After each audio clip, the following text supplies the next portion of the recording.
Sa impeachment proceeding ni VP Inday Sara, ay binuksang muli ng Kamara ang investigasyon sa confidential funds ng OVP at DepEd.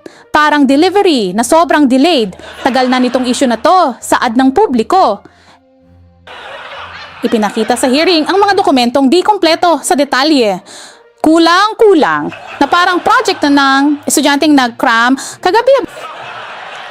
Binusisi rin ng House panel ang overpriced equipment at si Representative Stella Kimbo ang nangunang magtanong.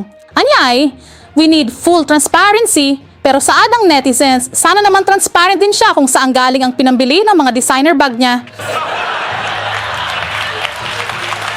At iyan ang mga balita sa nakaraang linggong ito, diretsahan na may sampal ng katotohanan. Magandang gabi Pilipinas, ako si Cas Contis at ngayong Kwaresma, mag-ingat sa heat index, magnilay.